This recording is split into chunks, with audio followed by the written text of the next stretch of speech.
Ang istoryang ating mapakikinggan ay hindi angkop sa mga batang tagapakinig, sapagkat ito ay naglalaman ng mga sensitibong eksena at linya na hindi dapat mapakinggan ng mga bata.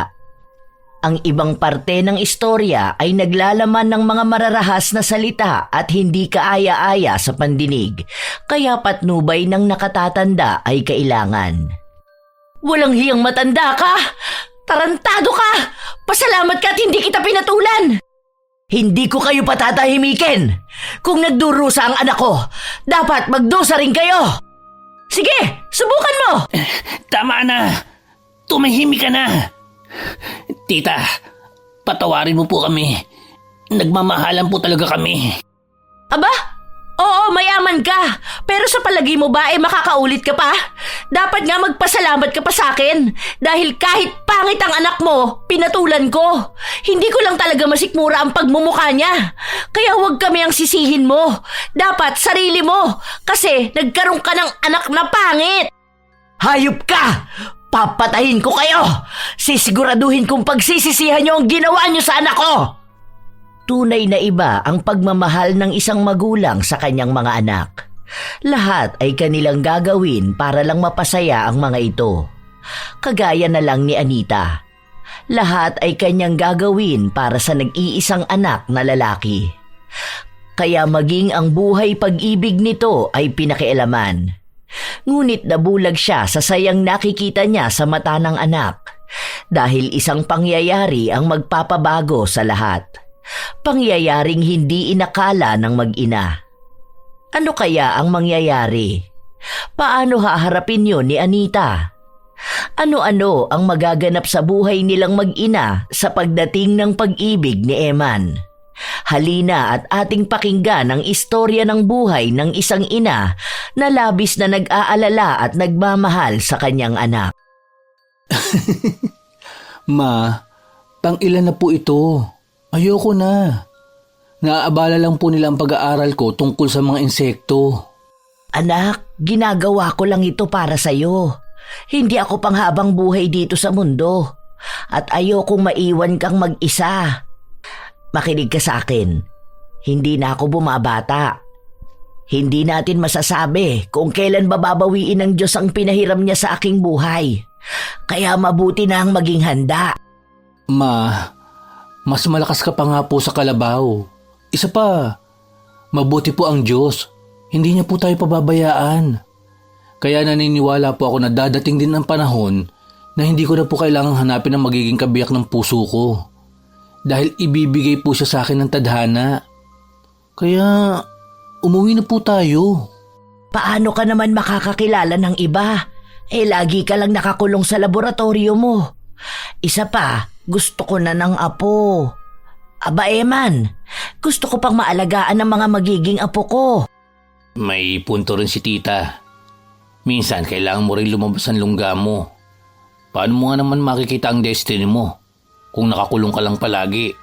Kinampihan mo na naman si Mama. Lumalabas naman tayo minsan ah. Lumalabas nga lang tayo kapag bibili tayo ng mga gamit mo o kaya may kukuhanin kang package.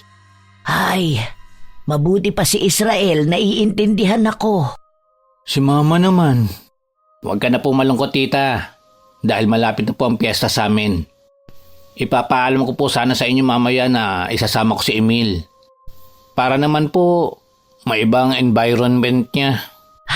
Magandang ideya yan. Sige, ihahanda ko ang budget nyo. Ipapaayos ko na rin ang mga gamit niya.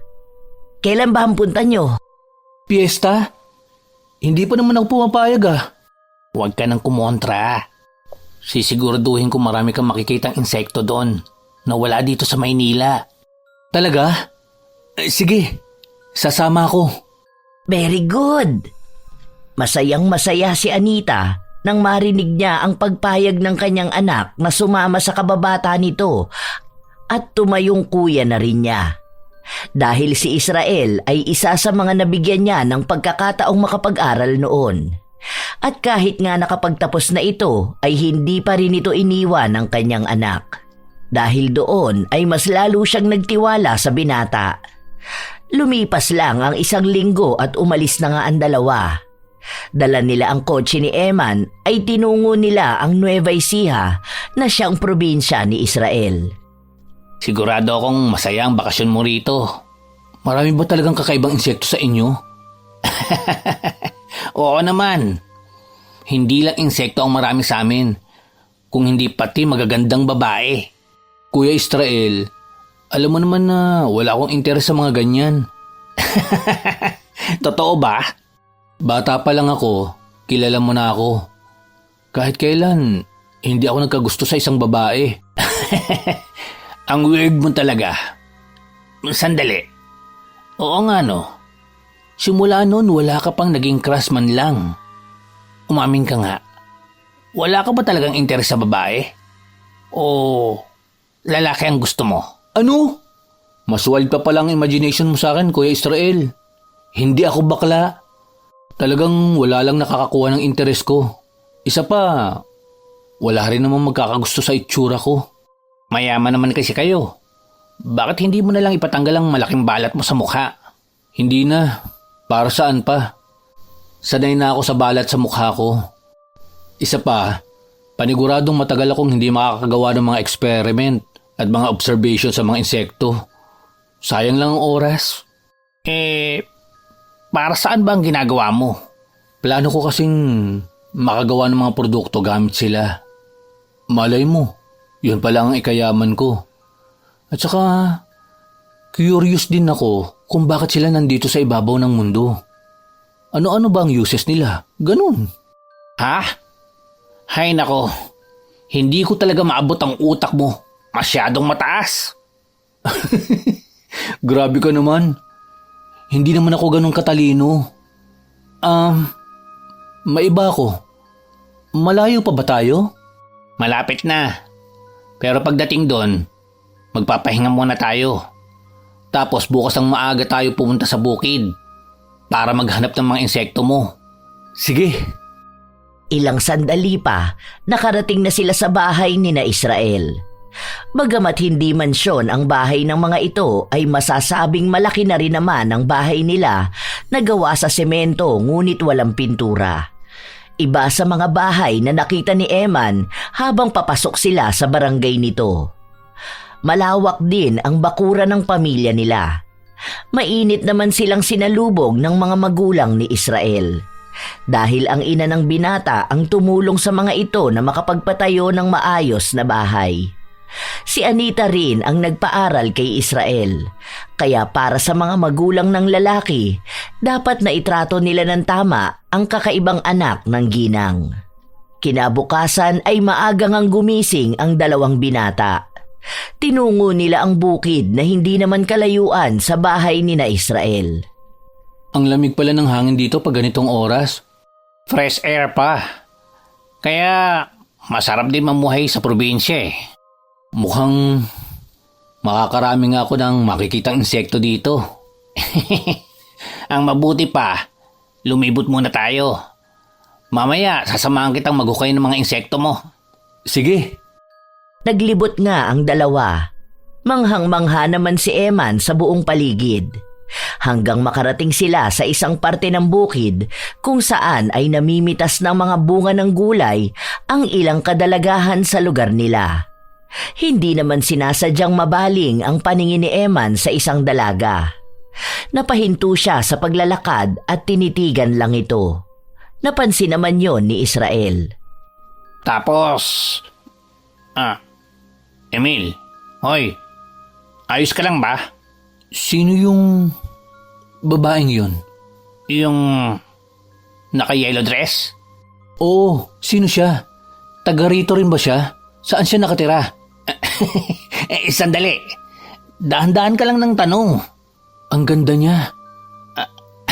Aba, mukhang may nakakuha ng interest mo maliban sa insekto ah.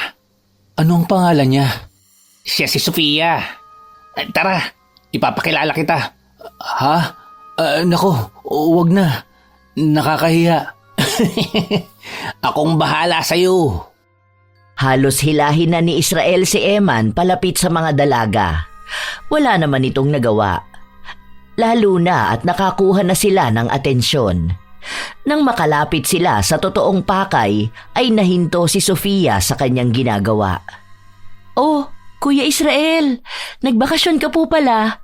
Akala namin hindi ka uuwi ngayong piyesta. Naisipan ko kasing ipasyal ang kaibigan ko. Anak siya ni Mrs. Anita, yung nagpaaral sa akin. At nabigay noong nakaraang Pasko dito sa atin ng mga panghanda. Talaga? Anak pala siya ni Madam. Mabuti naman po at isinama mo siya. Aba, dapat ko talaga siyang isama. Para naman magkakulay ang mundo niya. Siya nga pala si Emil. Mayaman, matalino at mabait. Emil, siya naman si Sofia. Siya ang pambato ng lugar namin sa mga pageant. Hello. Ako si Emil. Ako naman si Sofia. Maligayang pagdalaw dito sa lugar namin. Ha? Mukhang tinamaan ang binata ng mga Valencia. Baka nahihiya po siya. Mukha nga. Kuya, tara na. Sige. Usap tayo mamaya. Sa kanilang pag-alis doon ay sakalang ngumisi si Sofia. Dahil talagang nag-ayos siya nang malamang kasamang uuwi ni Israel ang anak ng mayamang nagpaaral dito. Naikwento na kasi noon sa kanya ng lalaki na hindi pa kailanman ito nagkagusto sa kahit kaninong babae. Kaya naman sinubukan niya ang kanyang karisma at mukhang epektibo yun. Habang ang dalawang binata naman ay lumayo na sa kanila at nagsimula ng maghanap ng mga insekto. Pagsapit ng gabi ay masinsina namang kinausap ni Eman si Israel. Mukhang ang lalim ng iniisip mo . May problema ba? Hindi ka ba natuwa sa dami ng nakuha nating mga insekto? Masaya. Bakit ang lalim ng buntong hininga mo? Ano ba ang gumugulo sa isipan ng isang Emil Valencia? Ngayon ko lang din kasi naramdaman ito. Kaya hindi ako sigurado. Tungkol ba kasi saan? Baka makatulong ako. Kilala mo naman ako, di ba? Wala akong hindi kayang gawin.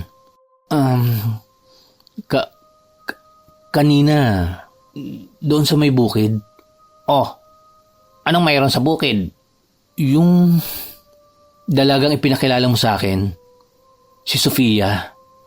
Nang makita ko siya kanina, parang biglang kumabog ang dibdib ko.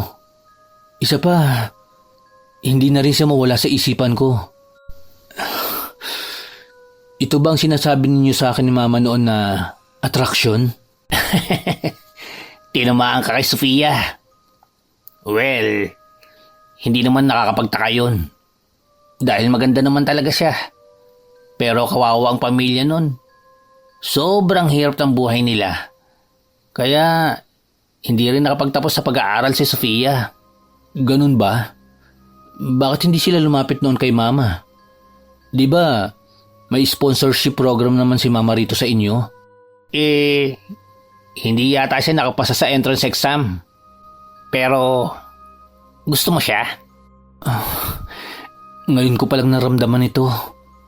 Para ako nasa ulap kapag naaalala ko ang mga ngiti niya.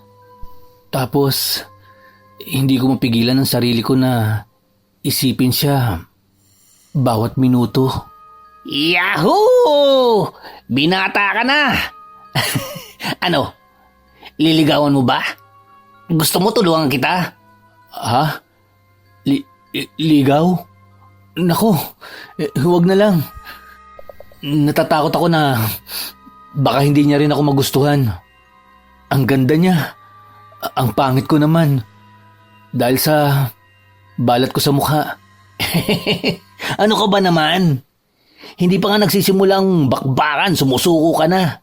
Isa pa, madali lang palambutin ang mga babae. Talaga? Paano? Uy, gusto mo rin naman pala . Ang babaeng katulad ni Sofia, mahilig sa mga magagandang bagay. Saka, kapag mabait ka sa kanila, malaking puntos yun. Magagandang bagay? Katulad ng ano? Bulaklak, alahas, pagkain, ganun. Yun lang? Pero sa tingin mo ba magugustuhan niya ako? Kahit ganitong itsura ko? Oo naman. Matalino ka, mayaman, mabait. Ano pa bang hahanapin niya? Pero dapat galante ka. Para sureball na mapana mo ang puso niya. Sigurado ka ba? Huwag kang mag-alala. Sagot kita. Ilalakad kita kay Sofia. May 2 araw pa naman tayo para maligawan mo siya. Kung ganun, samahan mo ako bukas. Bibili tayo ng mga bulaklak, alahas at mga prutas. Sure. Matapos ang kanilang pag-uusap, pumasok na ang dalawa. Masaya namang natulog si Eman. Nasasabik na siyang simulan ang panliligaw na gagawin para sa nag-iisang babae na nakakuha ng kanyang atensyon at interes. Kinabukasan, maaga pa lang ay lumakad na ang magkaibigan. Totoong bumili sila ng gintong alahas, bulaklak at mga prutas. Pagkatapos nun ay tinungo na nila ang tahanan nila Sofia. Labis na naawa si Eman nang makita ang bahay ng dalagang kanyang napupusuan. Tagpi-tagpi lang yun. Maliit at mukhang hindi kakayanin kapag humangin ng malakas. Napaisip tuloy ang binata kung anong tulong ang kanyang gagawin para sa pamilya ng dalaga. Nasa ganoong pag-iisip siya nang biglang lumabas si Sofia. Kuya Israel? Eman? Anong ginagawa niyo rito? Kilala mo ko? Pinakilala ka sa akin kahapon ni Kuya Israel, di ba? Oo nga pala. Para nga pala sa'yo. Ha? Para sa akin? Hindi ko naman kaarawan ngayon Kunin mo na. Manliligaw ang boss ko sa'yo. Kaya maiwan ko muna kayo. Nasaan nga pala ang tatay mo? Makikipagkwentuhan muna ako. Nasa likod po, nagsisibak ng kahoy. Oh, maiwan ko muna kayo Ikaw na munang bahala sa kaibigan ko Iiwan mo ko? Ano ka ba? Iiwan ko muna kayo. Para magkakilala kayo ng mabuti. Huwag mo sabing natatakot ka kay Sofia. Huwag kang matakot sa akin. Hindi naman ako nangangagat Hindi naman yun ang ibig kong sabihin Tara sa loob. Nagkape ka na ba? Hindi pa. Ipagtitimpla kita ng kape. Oo nga pala, salamat sa mga regalo mo. Namula naman si Eman nang ngitian siya ng matamis ni Sofia. Hindi niya rin namalayang nakatulala na pala siya sa dalaga. Natauhan na lang siya nang hilahin siya ng dalaga papasok sa loob ng bahay nito. Pagpasok ay pinaupo lang siya ng dalaga at nagmamadali itong nagtungo sa kusina. Kaya nagkaroon ng pagkakataon ng binata na malibot ang kanyang paningin. Labis na awa ang kanyang nadama nang makita ang kalagayan ng bahay ng mga ito. Maliit lang yon. Kapansin-pansin din na halos walang gamit doon. Ilang sandali pa ay dumating na si Sofia na may dalang isang tasa ng mainit na kape. Magkape ka muna. Salamat. Ang galante mo naman, Eman. Mahal ang mga gintong alahas. Ngayon lang ako nagkaroon ng ganito. Tapos may bulaklak pa at prutas. Nagustuhan mo ba? Sinong hindi magugustuhan ng mga ito? Maraming salamat dito Masaya akong marinig na nagustuhan mo ang mga regalo ko. Nais ko sanang ligawan ka. Yun ay kung ayos lang sa'yo. Bakit naman hindi ako papayag? Sa lahat ng manliligaw ko, ikaw lang ang nagregalo sa akin. Hindi malaman ni Eman ang kanyang sasabihin para magtuloy-tuloy ang kanilang pag-uusap. Nahihiya pa rin kasi siya sa dalaga. Hindi niya rin maiwasang titigan ito sa mukha. Mukhang naramdaman naman ni Sofia na nahihiya pa ang binata. Kaya siya na ang nagbukas ng usapan. Oo nga pala. Taga Maynila ka, di ba? Maganda ba ron? Oo, taga Maynila ako. Pero hindi naman ako masyadong lumalabas ng bahay. Hindi ka pa ba nakakarating doon? Mahirap lang kami. Wala ring dahilan para pumunta ako ng Maynila. Gusto mo bang makarating ng Maynila? Kung magkakaroon ako ng pagkakataon, bakit hindi? Gusto ko nga ring maghanap ng trabaho. Sabi kasi nila, malaki ang sahod doon. Hindi sa lahat. Nagpatuloy lang ang dalawa sa kanilang pag-uusap. Hindi na rin nila namalayang inabot na sila ng tanghali. Kung hindi pa bumalik si Israel at inaya siyang umuwi, ay tila hindi niya mapapansin ang oras. Parang ayaw na nga niyang matapos pa ang kanilang pag-uusap ng dalagang itinatangi. Pero wala siyang magawa. Nahihiya rin siya sa magulang ng dalaga. Sa kanilang pag-uwi ay kinausap niya si Israel tungkol sa isang tulong na nais niyang ibigay sa pamilya ni Sofia. Kuya, sa palagay mo ba papayag si Mama na tulungan ko sila Sofia? Anong klaseng tulong? Gusto kong ipaayos ang bahay nila. Kahit simple lang. Lalo na at nalalapit na naman ang tag-ulan. Mukhang malaki ang tama mo kay Sofia. Sa bagay, maganda si Sofia. Panalo talaga kapag sinagot ka niya. At malakas ang pakaramdam ko na sasagutin ka niya. Ha? Talaga? Oo naman. Naputol ang kanilang pag-uusap nang tumunog ang cellphone ni Eman na nasa kanyang bulsa. Hindi na niya tiningnan pa kung sino ang tumatawag, sapagkat tanging ang kanyang ina at si Israel lang ang nakakaalam ng kanyang numero. Hello, Ma.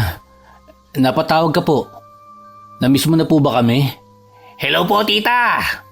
Aba, mukhang ang sigla yata ng anak ko Siguro sandamakmak na naman ang insekto na nakuha mo. Tita, binata na po si Emil.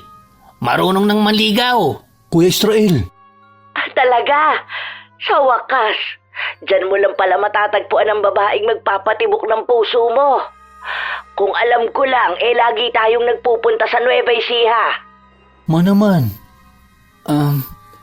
Bakit ka nga po pala napatawag? Wala lang. Mangangamusta lang sana ako. Nakasaga patuloy ako ng magandang balita. Ay, Ma. May ihilingin po sana ako. Ano? Magpapakasal ka na? Magkakaapo na ba ako? Ha? Ma, hindi po. Nanliligaw pa lang po ako. Ano pa lang sasabihin mo? Inuunahan mo po kasi ako Ang sasabihin ko lang naman po, tungkol po sa gusto kong gawin. Diretsuhin mo na ako. Ayoko na mga pabitin. Kasi Ma, kanina po, nakapasok po ako sa loob ng bahay ng nililigawan ko. Tagpi-tagpi lang po ang bahay nila. Lupa rin po ang sahig nila. Yung bubungan nila parang nakapatong lang. Malapit na po ang tag-ulan. Gusto ko po sana silang tulungang mapaayos ang bahay nila. Yun lang ba? Ay, wala problema sa akin. Magtatransfer ako sa bank mo, ha? Ipaayos mo ang bahay. Sige, siguraduhin mo rin na hindi matitibag ng hangin o bagyo ang ipapagawa mo. Nako. Ibig mo pong sabihin, Ma, ayos lang po sa inyo? Oo naman, anak. Naranasan ko rin ang mahirap na buhay noon. Naranasan kong mawalan ng tahanan dahil sa bagyo. At nangako ako na kapag may nangangailangan ng tulong ko ay tutulong ako. Gets mo? Thanks, Ma. The best ka po talaga, tita. Kaya po bless kayo. Kasi hindi po kayo madamot sa blessing. Naman. Kaya Israel, ikaw na ang bahala Alam mong hindi marunong sa pagpili ng mga materyales si Eman. I-guide mo siya. Opo. Ako na pong bahala. Gaano po ba kalaki? Mas malaki sa bahay nila ngayon. Pero simple lang. At masasabing totoong bahay. Noted. Bukas, kausapin na natin sila. At para maganda ang paalam mo kay Sofia. Dahil sa susunod na araw, uuwi na tayo. Yun nga ang ginawa nila kinabukasan. Kinausap nila ang magulang ni Sofia. Halos hindi makapaniwala ang mga ito. Panay din ang pasasalamat nila sa binata. Kaya kaagad nilang sinimulan ang pagpapagawa. Nang sumapit na ang gabi ay solong nag-uusap sina Sofia at Eman. Plano na kasing magpaalam ng binata. Maraming salamat, Eman. Hindi ko alam kung paano ko maibabalik ang tulong na ito. Sa 24 na taon kong nasa ibabaw ng mundo, ngayon lang kami nakaramdam ng kapanatagan. Maliit na bagay, Sofia. Isa pa, nalalapit na ang tag-ulan. At batid kong hindi safe ang bahay niyo. Tumatanda na rin ang mga magulang mo. Kaya bilang patunay ng katapatan ko sa hangarin ko sa'yo, gagawin ko ang lahat ng makakaya ko para panatag at payapa ang bawat gabi nila. Salamat. Nagulat nga ako na sa loob lang ng isang araw ay halos patapos na rin. Baka bukas o sa susunod na araw buo na ang bahay. Mabibilis ang kinuong trabahador ni Kuya Israel. Oo nga pala, Sofia. Baka ito na ang huling araw ng bakasyon ko rito. Baka matagalan pa bago ako makabalik. Ha? Ganun ba? Kung ganun, sinasagot na kita, Eman. Anong sinabi mo? Sinasagot mo na ako? Sigurado ka ba? Kahapon lang. Oo, sinasagot na kita. Alam kong mabilis ang pagdedesisyon ko, pero natatakot ako na makakilala ka pa ng iba sa Maynila. At sigurado ako na gusto rin kita. Iba naman na ang panahon ngayon. Hindi na uso ang matagalang ligawan. Ano kaya kung sumama ka na lang sa amin sa Maynila? Papakiusapan ko si Mama. Natulungan ka makapag-aral kahit vocational lang. Ha? Talaga? Yun ay kung papayagan ka ng mga magulang mo. Oo naman. Napakaswerte ko talaga at nakilala kita. Niyakap ni Sofia si Eman ng mahigpit. Bagamat nagulat ang binata ay ginantihan niya ang yakap na yon ng kanyang nobya. Yun naman ang inabutan ni Israel. Hoy, lovebirds! Kakain na tayo! Opo, nandyan na. Tara, ipapaalam kita sa mga magulang mo. Masayang pumasok ang mga ito sa dating bahay ni na Sofia na tagpi-tagpi. Hanggat hindi pa natatapos ang pagtatayo ng bagong bahay ng mga ito, ay hindi na muna pinatatanggal ni Eman ang bahay. Nang nasa hapag na sila, ay hindi na nag-aksaya ng panahon ang binata at ipinaalam sa magulang ng kanyang nobya ang kanilang pinag-usapan. Kaagad namang pumayag ang mga magulang ng dalaga. Kaya naman kinabukasan, bumiyahe pa uwi ang mga binata kasama ang dalaga. Hi! Welcome home, boys! Kumusta ang bakasyon? Hello po, tita. Ma, Oh, may kasama pala kayo.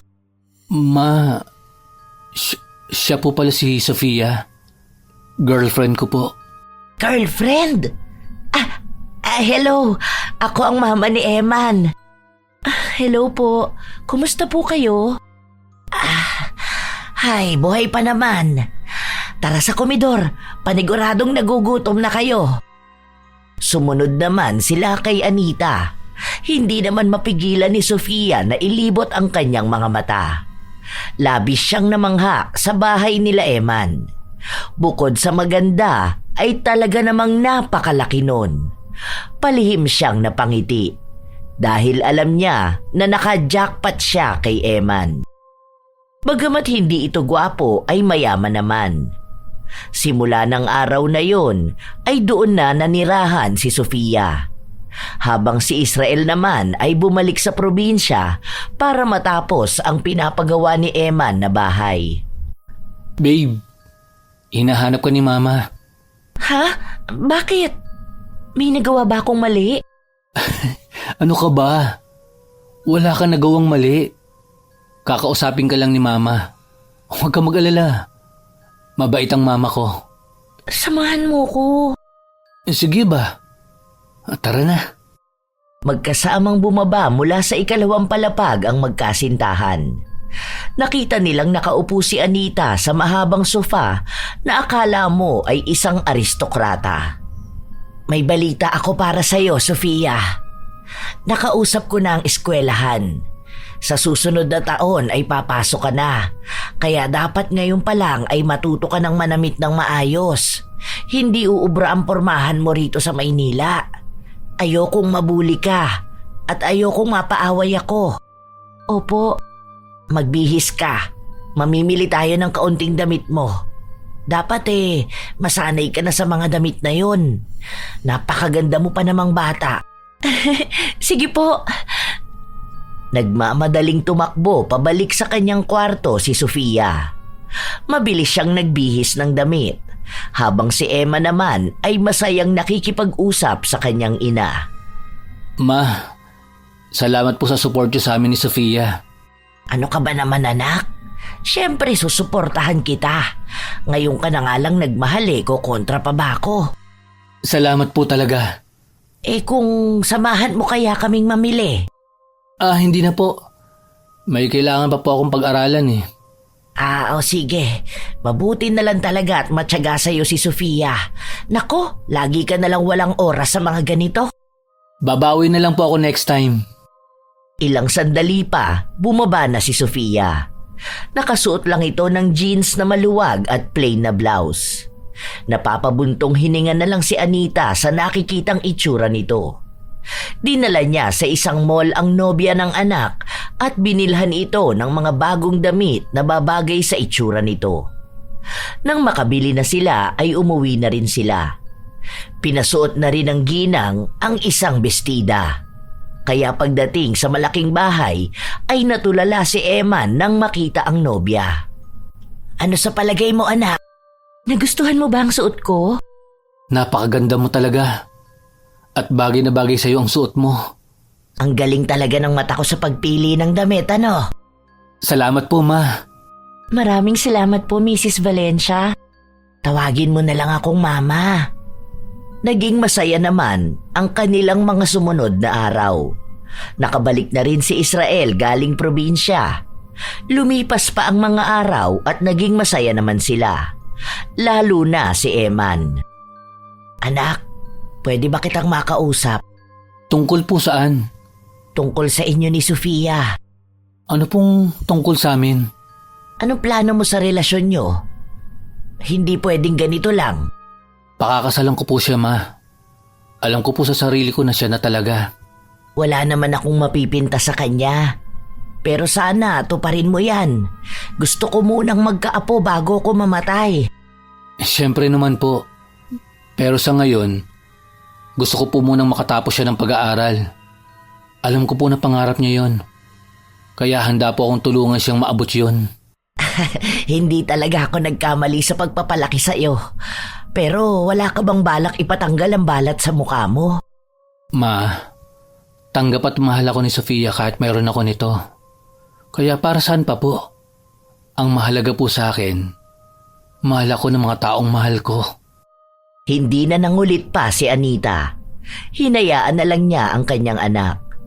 Lingid sa kaalaman ng dalawa ay pinapakinggan ni Sofia ang kanilang mga usapan. Napangisi ng malaki ang dalaga sapagkat may planong nabuo sa kanyang utak. Plano na sigurado siyang makakamit niya. Nang marinig niya ang papalapit na yabag ng ginang, ay dali-dali siyang bumaba ng hagdan. Tinungo niya ang kusina at nagtimpla ng gatas para sa nobyo. Yun naman ang inabutan ni Israel. Sofia, para ba sa akin yan? Mayaman ka ba? Para kay Eman to. Mukhang nahulog ka na sa kanya. Ano? Pera-pera na lang? Tigilan mo nga ako. Ikaw ang nagplano nito. Bakit ako ngayon ang kinu-question mo? Binibiro lang kita. Masyado ka naman seryoso. Hindi bale. Pag tuluyan ang nahulog sa bitag natin si Emil, lalayo na tayo. Totoo ba? Oo naman. Alam mong mahal na mahal kita, Sofia. Ang tagal ko ngang nagnasa sa'yo. Isa pa, para sa future natin to. Promise mo yan ha? Oo, konting tiis na lang. Grabe na nga ang pagtitiis ko eh. Nakakadiri na. Minsan nga, iniisip ko na lang na ikaw ang hinahalikan ko. Dahil sa tuwing nakikita ko ang pagmumukha niya, nasusuka ko. Mabuti na lang talaga at mapera siya. Kaya nga, pag sapat na ang pera natin, lalayo na tayong dalawa. Magsasama na tayo. Kaya huwag ka nang mag-alala. Sa totoo lang, may naisip akong plano para mapabilis ang pag-alis natin dito. Plano? Anong plano? Basta, magtiwala ka lang sa akin, babe. Ikaw talaga, babe. Sige na, dadaling ko lang to kay Eman. Love you, babe. Inirapan lang ni Sofia si Israel bago niya dinampot ang isang baso ng gatas. Nilagpasan lang niya ang binatang kasabwat. Muli ay pumanhik siya at kumatok sa pinto ng kwarto ni Eman. Pasok. Hi, babe. Di na lang kita ng gatas. Alam kong pagod ka na dyan sa ginagawa mo. Ang sweet naman ng babe ko. Ganyan kita kamahal. Patikim nga ng timpla ng babe ko. Tinungga ni Eman ang gatas na tinimpla ni Sofia. Mabilis niyang inubos yun at nakangiting inabot muli sa nobya ang basong wala ng laman. Masarap ba? Sobra. Mas lalong lumaki ang pagkakangiti ni Sofia nang makita niyang ininom nga ni Eman ang gatas na kanyang dala. Sa isip-isip niya ay sigurado na ang kanyang tagumpay. Ilang sandali lang ay biglang nagbago ang ekspresyon ng mukha ni Eman. Para itong hindi komportable at init na init. Tumalab na ang gamot na nilagay ko. Mabilis lang pala. Babe, pwedeng makisuyo? Palakas ako ng aircon. Parang biglang uminit eh. Pero sa halip na gawin yun ni Sofia, ibinaba niya ang strap ng kanyang suot na spaghetti strap na dress. Mapang-akit na lumapit siya kay Eman at dahan-dahang hinaplos ang labi ng nobyo hanggang sa dibdib. Babe, anong ginagawa mo? Nakikita ko sa mga mata mo na ito ang gusto mo. Handa akong gawin ang lahat para sa'yo. Pero... Hindi na natapos pa ni Eman ang kanyang sasabihin nang siilin siya ng halik ni Sofia. Dala ng init na nararamdaman ay hindi na nagdalawang isip ang binata na gantihan ang mapusok na kilos ng dalaga. Nang hindi na mapigilan ng binata ang nais ng kanyang katawan, ay binuhat niya si Sofia at maingat itong ibinaba sa kama. Doon ay isa-isa nilang tinanggal ang kanilang mga damit. Kasama na ang mga saplot na nakatakip sa masisela nilang bahagi. Nagpatuloy sila sa halikan. Naging mapangahas na rin si Eman. Gigil na gigil niyang nilalaro ang dibdib ng nobya habang hindi pinuputol ang kanilang halikan. Yun naman ang inabutan ni Anita. Nagkunwari naman si Sofia na itinulak ang nobyo at tinakpan ang sarili. Ano to, Eman? Hindi kita ganito pinalaki. I'm sorry po, ma. Hindi ko po alam kung anong nangyari sa akin. Hindi ko po napigilan ang sarili ko. Sorry, babe. Napuwersa yata kita. Ginusto ko rin naman eh. Pumayag din ako. Tiwala naman ako na hindi mo ko itatapon lang. Ano ba kayo, mga kabataan kayo? Hindi na kayo nag-iisip. Ikaw, Sofia, ano na lang ang sasabihin sa akin ng mga magulang mo? At ikaw naman, Eman, hindi pwedeng ganito. Pakakasalan ko po si Sofia. Yun ay kung papayag po siya. Hindi pwedeng hindi. Paano na lang kung mabuntis siya? Papakasalan mo ko? Oo, pakakasalan kita. Pumapayag ka ba? Oo, pumapayag ako. Nagyakapan ang dalawa, ngunit inawat yon ni Anita. Ay nako, maglubay kayo. Magsibihis na muna kayong dalawa at mag-usap tayo tungkol sa kasal. Dalian nyo! Mabilis namang kumilos ang magnobyo. Isinuot nila ang nagkalat sa sahig na damit nila. Labis naman ang sayang nararamdaman ni Sofia sapagkat nagtagumpay siya sa kanyang plano. Ang pikutin ang nag-iisang tagapagmana ng Valencia. Sa kanilang pagbaba ay inabutan nila si Anita na palakad-lakad sa sala. Mababakas ang pagkadismaya sa mukha nito. Ma, Ganito, bukas ay mamamanhika na tayo. Kailangan ay madaliin ang kasal ninyo. Dahil wala ng isang buwan ay magsisimula na ang klase ni Sofia. Israel, ihanda mo ang mga dadalhin natin. Pasensya na po kayo. Nangyari na. Wala na tayong magagawa. Ano ba ang plano nyo? Kasal sa simbahan o sa west lang muna? church wedding po. Kung ganun magiging abala ko sa paghahanda. Huwag mo na pong abalahin ang sarili mo, Ma. Kaya na po namin ni Sofia to. May ipon naman po ako. Bahala ka! Nag-walk out si Anita at nagtungo sa kanyang silid.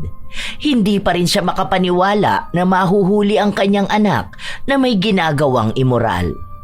Habang ang tatlo namang naiwan ay nag-uusap. Kasalan na kaagad? Parang kailan lang kayo nagkakilala. Ang bilis talaga ng panahon. Ikaw ang best man ko. Wala naman akong pagpipilian eh. Ako lang ang kaibigan mo. Galit kaya sa akin si Mama? Ano ka ba? Hindi galit yun. Nabigla lang siguro siya. Oo nga. Ano nga palang ihahanda ko bukas? Ikaw na ang bahala. Hindi ko naman alam kung paano ba mamanhikan sa lugar ninyo. Simple lang, babe. Kailangan may ibibigay kang baboy bilang regalo sa mga magulang ko. Yun lang? Sa isang mahirap na kagaya namin, malaking bagay na yun. Hindi. Maghanda ka ng 2 baboy, mga prutas, gulay, at 5 milyon. 5 milyon? Sa ngayon, yun pa lang ang may regalo ko sa mga magulang ni Sofia. Pero nais ko rin bumili ng isang set ng alahas. Para naman sa babe ko. Babe, sobra-sobra naman yun. Babe, kulang pa yun. Huwag mo kalimutan, kuya, ha? Magpapahinga na kami ni Sofia. Noted. Ako nang bahala. Kinabukasan ay namanhikan nga sila. Nabigla man ang mga magulang ni Sofia ay wala na itong nagawa pa kundi ang pumayag. Tumatanggi pa ang mga ito sa regalo na kanilang dala. Ngunit sa huli ay tinanggap din naman. Lumipas pa ang mga araw at labis na naging abala ang mga ito para sa kasal ng magkasintahan. Babe, hindi kita masasamahan ngayon sa pagkuha ng mga damit ng mga abay. Kasama mo naman ang mga kaibigan mo, di ba? Oo, babe. Kaso, paano yung bayad? Send ko na lang sa GCash mo. Babe, may sasabihin sana ako eh. May problema ba? Uutang sana ako sa'yo. Gusto daw kasi sana ni tatay na magtayo ng piggery. Para pag wala na raw sila, may maipapamana sila sa mga magiging apo nila. Anong utang ba ang sinasabi mo? Kunin mo ang checkbook ko. Ikaw na ang maglagay ng amount. At sa'yo ko na lang ipapangalan. Talaga, babe? Naku, maraming salamat. Kaya mahal na mahal kita eh. I love you. I love you more. Nagyakapan ang dalawa. Pagkatapos ay nagmamadaling umalis si Sofia. Lingid sa kaalaman ni Eman ay nabudol siya ng kanyang mapapangasawa. Sapagkat hindi naman totoo ang sinabi nitong nanghihiram ang kanyang mga magulang. Isa yon sa kanyang plano para sa pagtakas nila ni Israel. Ngunit totoong kukunin niya ang mga damit para sa abay. Yun naman ang inuna niya. Bago siya nagpunta sa bangko at ipinasok sa bank account ni Israel ang mahigit sa 10 milyon. Pagkatapos nun ay nakipagkita siya sa kasabwat at naghotel sila.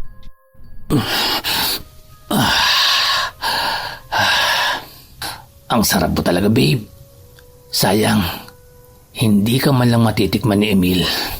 Tago ka ba? Ano naman palagay mo sa akin? Makate? Mukha lang akong pera, no? Pero kahit kailan, hindi ko inasa maging puta. Oo, Huwag ka nang magalit. Nagbibiro lang naman ako eh. Para ka kasing tanga eh. Nakakasira ka ng mood. Leche, Maiba ako. Kailan mo iiwan si Emil? 3 araw na lang naman. Kaya konting tiis na lang. 3 araw? Hindi ba kasal niyo yun? Ano bang akala mo? Magpapakasal talaga ako kay Eman? Wala akong plano. Isa pa, sasapat naman na ang lahat ng nakuha ko. May mga alahas pa ako. Kaya makakapagbagong buhay tayo. Mas malaking pera sana kung magpapakasal ka sa kanya. Gago ka talaga. Sa oras na magpakasal ako sa kanya, hindi na tayo makakapagpakasal. Bobo lang. Naisip ko lang kasi na baka bilyon pa ang makuha natin sa kanya kapag natuloy ang kasal niyo. Ay nako, bobo ka pa rin. Nasa Pilipinas ka, walang divorce dito. Oo nga pala, nakabili na ako ng kondo sa Makati. Doon ka na dumiretso. Kasi ako, kailangan kong dumalo sa kasal-kasalan niyo. Mahirap na. Baka pagdudahan pa ako. Fine. Tumayo si Sofia at pumasok sa loob ng banyo. Nang makapag-shower na ito ay kaagad siyang nagbihis at inaya ng umalis si Israel. Tara na. Mauna ka na. Ayoko may makakita sa ating iba. Baka mamaya, mahuli pa tayo. Sige, dediretso na ako sa malaking bahay. Isko. Ay, tumigil ka nga. Masisira pa ang lipstick ko sa'yo eh. Wala nang nagawa pa si Israel nang nagmamadaling umalis na si Sofia. Pagkalabas ng dalaga sa motel ay hindi sinasadyang makita siya ni Anita. Labis namang nagtaka ang ginang.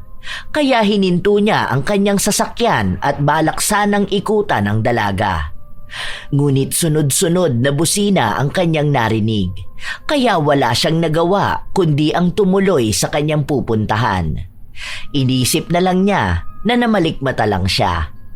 Tatanungin na lang niya mamaya ang kanyang manugang kung ano ang ginagawa nito sa lugar na yon. Sofia, nagpunta ka ba sa Parañaque? Po? Ma, ano naman po ang gagawin niya ron? Out of way po yun sa pinagpatahian namin ng mga gown. Parang siya kasi yung nakita ko eh. Naku, baka nagkakamali po kayo, Mama. Ano naman po ang gagawin ko ron? Lumabas lang po ako kanina para sa mga damit. Ah, ganun ba? Baka nga namalikmata lang ako. By the way, nakausap ko na ang catering. Maayos na ang lahat. Mukhang ito na talaga. Umaayon talaga ang lahat. Kaya babe, magsisikap ako para sa magiging pamilya natin. Malaki ang tiwala ko sa'yo. Baka bukas nga pala ang dating ng mga pinsan ko at ng mga magulang ko. Great. Ipinaayos ko na ang mga guest room. Kaya anytime ay pwede na silang pumunta. Salamat po. Wala yon. Pamilya na tayo. Sofia, gusto ko lang na mangako ka na hindi mo sasaktan ng anak ko. Makakaasa po kayo. Kinabukasan nga ay dumating na ang pamilya ni Sofia. Walang kamalay-malay ang mga ito sa kalokohang gagawin niya. Lumipas pa ang 3 araw. Sumapit na ang pinakahihintay ng lahat, ang pag-iisang dibdib nila ni Eman. Dahil na rin sa tradisyon ay naunang nagpunta ng simbahan si Eman, habang si Sofia naman ay abala sa paghahakot ng mga alahas na regalo sa kanya ng mag-ina. Habang sa simbahan naman ay naroon na ang lahat. Na-traffic yata si Sofia. Late na siya ng kalahating minuto ah. Baka nga po. Traffic pa naman po paglabas sa village. Baka nga, naipit po siya. Tatawagan ko siya. Naiinip ka na ba? Baka naman tama si tita. Pero, nag-aalala na ako sa kanya. Relax ka lang. Hindi ka naman tatakasan ni Sofia. Nandito ang buong pamilya niya. Kaya, hintay lang tayo. Lumipas pa ang mahigit 1 oras, pero wala pa ring Sofia na dumarating. Alalang-alala ang kanilang mga bisita. Kaya naman sinubukan nilang tawagan ang bride-to-be. Ngunit nagulat sila dahil unattended na yon. Dala ng pag-aalala ay kaagad na nag-utos si Anita sa kanilang katulong na silipin si Sofia kung naroon pa. Pero hindi inaasahan ang sinagot nito. Hindi makapaniwala ang ginang, kaya napatitig siya sa kanyang anak. Pagkababa ng tawag ay nilapitan niya ito. Ma, anong sabi nila, Manang? Wala na daw si Sofia sa bahay. Ma, baka napaano na po siya. Tumawag na po kaya tayo ng pulis. Wala na rin ang lahat ng gamit niya, anak. Pati ang mga alahas na ibinigay natin. Sa palagay ko tumakas na siya. Hindi po totoo yan, Ma. Sabihin mo po nagbibiro ka lang. Totoo ang sinasabi ko. Israel, pauwiin mo na ang mga bisita. Hindi na tuloy ang kasal. Nang marinig yun ay umiiyak na nagtatakbo si Eman. Sumakay siya ng taxi at umuwi. Halos madapa pa siya sa kamamadaling tinungo ang silid ng kanyang nobya. Ngunit parang gumuho ang kanyang mundo nang makitang nakabukas ang lahat ng drawer at cabinet nito at wala ng mga laman. Hindi siya makapaniwala sa nangyayari ng mga sandaling yun. Lumipas pa ang mga araw matapos ang mga pangyayaring yun. Sinubukan pang hanapin ni Eman si Sofia, pero talagang hindi niya ito mahanap. Habang si Israel naman ang inutusan ni Anita na ihatid ang pamilya ng dalagang hindi sinipot ang kanyang anak. Dahil sa nangyari ay labis na naapektuhan si Eman. Nandyang nagwawala ito. May pagkakataon pa na sinubukang magpakamatay ng binata. Hanggang isang araw ay nagulat na lang si Anita nang makitang aalis si Israel ng 10 oras ng gabi gamit ang kotse. Kaya naman sinundan niya ito. Ngunit hindi niya inaasahan ang kanyang matutuklasan. Anong ginagawa niya rito ng ganitong oras? Nasagot ang katanungan ni Anita nang makita niya si Sofia na yumakap kay Israel. Labis siyang nabigla. Kaya naman dahan-dahan siyang bumaba sa kanyang sasakyan at nagtago sa isang puno na malapit sa dalawa. Doon ay pinakinggan niya ang usapan ng mga ito. Babe, ano ba ang meron? Anong oras na? Pinapunta mo pa ako rito. Alam mo namang, nag-iingat ako sa bawat galaw ko sa bahay. Paano na lang kapag nalaman nilang magkasabwat tayo? Praning ka lang. Pinapunta nga pala kita rito para hiramin ang card mo. Nando naman ang pera ko Aanhin mo naman ang card. Nagugutom ako. Gusto ko kumain ng masarap. Namiss mo lang yata akong kainin Pwede. Mukha na mismo na rin ang pagkain mo sa akin. Hindi na nakapagpigil pa si Anita at walang pagdadalawang isip na sinugod niya si Sofia. Dinamba niya ito at saka sinabunutan. Labis namang nagulat si Israel sa biglaang pagsulpot ng ginang. Nang matauhan siya, ay sakalang niya sinubukang awatin ang mayamang babae. Ngunit hindi nagpaawat si Anita. Pinanggigilan pa niya si Sofia at minura-mura ito. Tangina ka! Ang landi mo! Paano mo nagawa sa anak ko to? Papatayin kita! Putsang matanda ka! Bitiwan mo ako! Bitiwan mo ako! Aray! Tarantado ka! Gago! Tama na po. Ang kakapal ng mga pagmumukha nyo! Binihisan ko kayo! Tapos ganito pa ang ginawa nyo sa anak ko! Nagmamahalin po kami. Bobo ka talaga! Tulungan mo kaya ako! Puwersahan namang hinila ni Israel si Anita. Dahil doon ay napaghiwalay niya ang dalawa. Pero hindi pa tapos ang ginang. Susugod pa sana ulit ito, ngunit sinampal siya ni Sofia. Walang hiyang matanda ka! Tarantado ka! Pasalamat ka at hindi kita pinatulan! Kakalbuhin kita! Sige, subukan mo! Hindi ko kayo patatahimikin!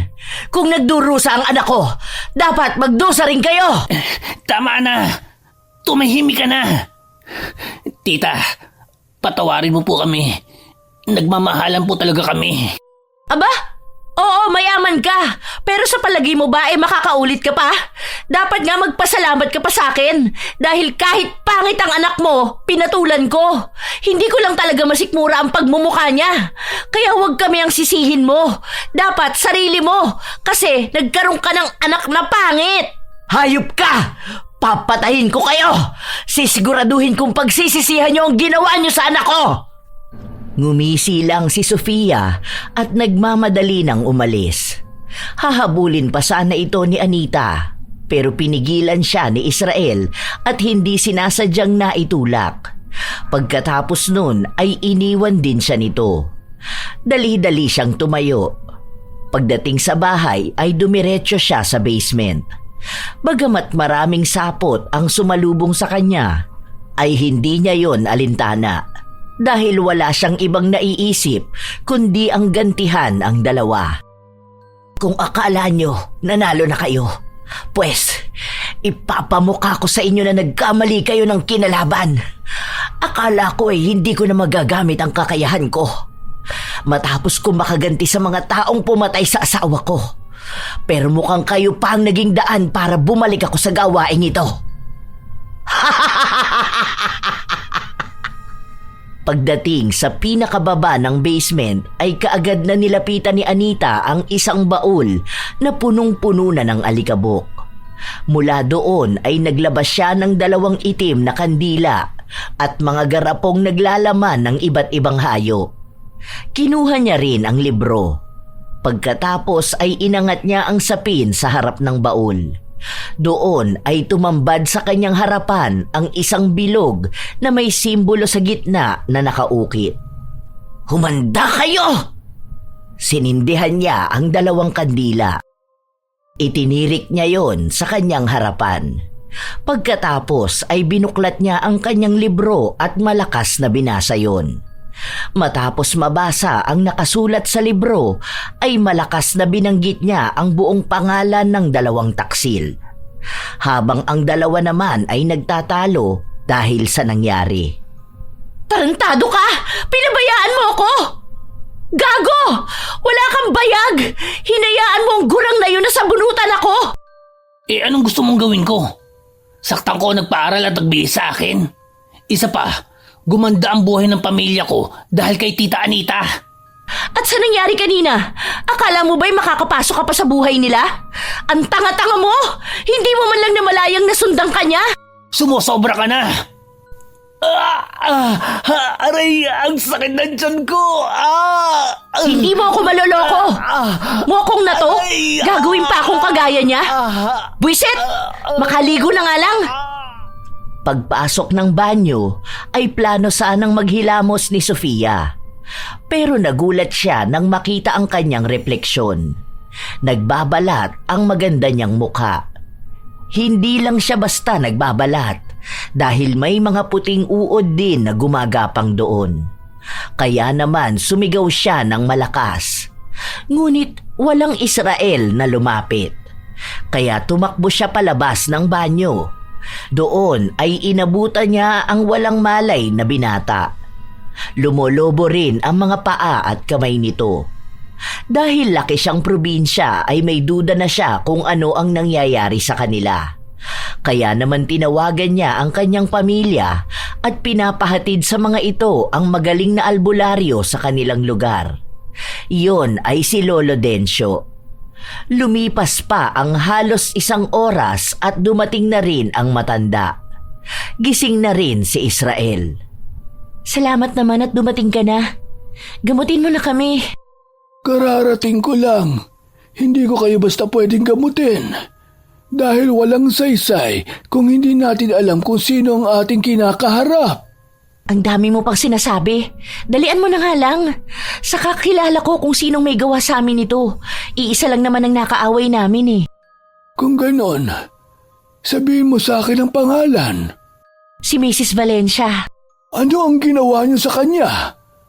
Paano niyo nagalit ang isang mabait na taong kagaya niya? Wala ka ng pakiron. Ang mabuti pa, gamutin mo na kami. Pasensya na.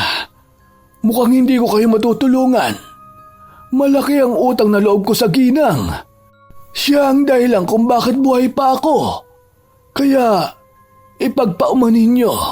Leche! Sinayang mo ang oras ko! Kung wala ka palang maitutulong, umalis ka na rito!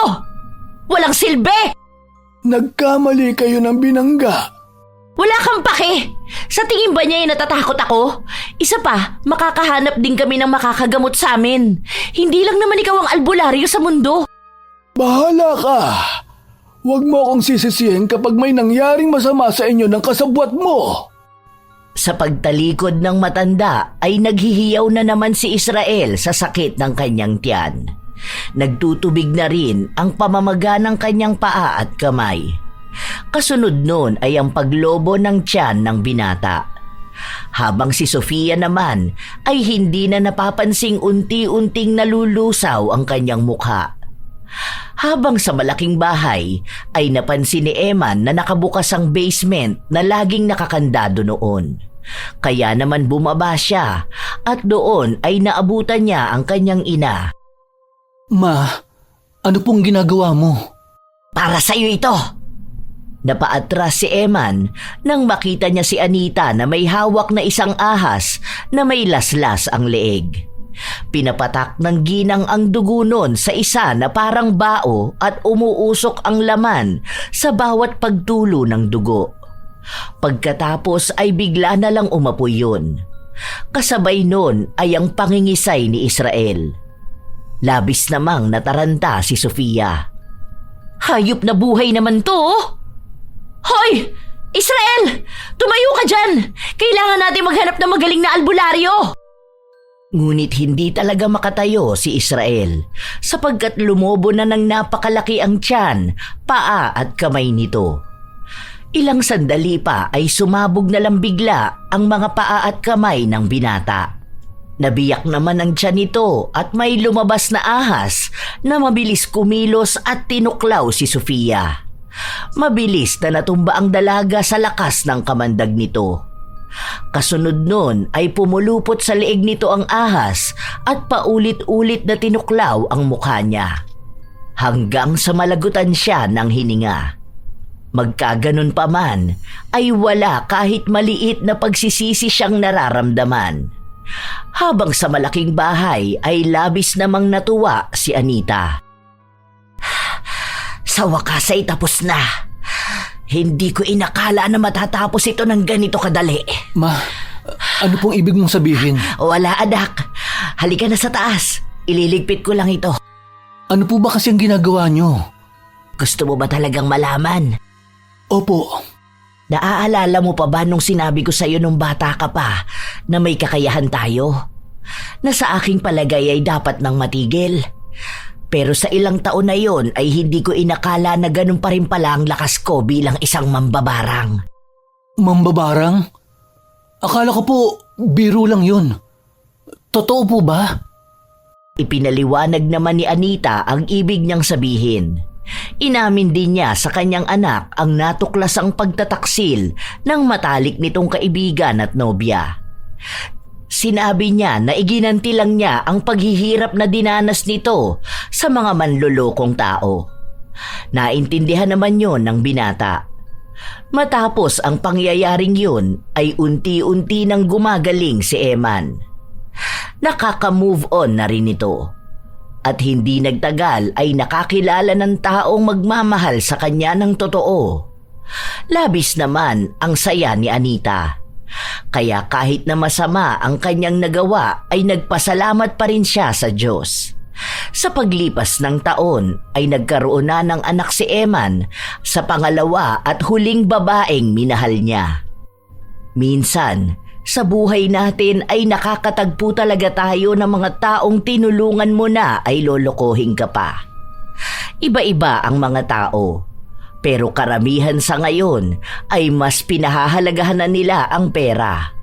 Isa pa, huwag nating kakalimutan na ang lahat ng maling ginagawa natin sa ating kapwa ay may kabayaran. Kaya piliin nating maging mas mabuting tao. Kaya hindi natin masisisi si Anita kung ninais niyang iganti ang ginawang panloloko sa anak niya. Lalo na at isa siyang ina na labis na nagmamahal sa kanyang anak. Lagi nating tatandaan na ibang gumanti ang isang ina. Pero masisisi ba natin siya? Huwag din nating kalilimutan na ang mabubuting tao ay iba kung magalit. Maraming salamat sa inyong lahat. Naway may napulot kayong aral sa ating istorya ngayong araw. Shout out sa ilan sa mga masusugid na tagapakinig ng mga istorya ni Lola Telang. Vicky Abut, Aldrin Daily Vlogs, Nida Kiambao, Joven Ocasla, Josephine Barrientos, Ondiano TV, Rosalia Ambos, Skyler and Yani TV, Barbie Lynn G, Bong Deza, Marie Chris Batalier, Anesita Esidto, Chona Sotis, Roxanne Sintos, Janice Zemato. Salamat sa pakikinig nyo, Loida Sadikon, Noyme Sadyang Abay, Mangyan Vlog, Lenny Obsena, Polonios Fam, Corazon Lagare, Estela Baday, Beauty and Your Best, Jane N, Lucille De Lima, Marilor Guevara at sa buong Guevara family, Grace Giabia, Sherlyn Huntilia, Roslyn Mangilin, Maria Therese Alimios. Shout out sa inyo, Cherry May Libiran, Salvadora Morales, DC7 Vlog, Tita Dagupan, Irish Abela Tuazon, Vicky Cabidoy, Flora del Lanch, Filipina Palsario, Zedric Banyaga, Tess Villarico, Ami Bag, Chinita Closa, Wendy Ignacio, Milrose Demate, Arvid Shane Hoiberg Channel, Sydney Crosswind, Hazel Fiesta, Esteli Reyes, AJ Chua, Francisco Neng at kay Gia Gigi. Ito ang inyong Lola Telang at maraming salamat sa palagi ninyong pakikinig mga apo.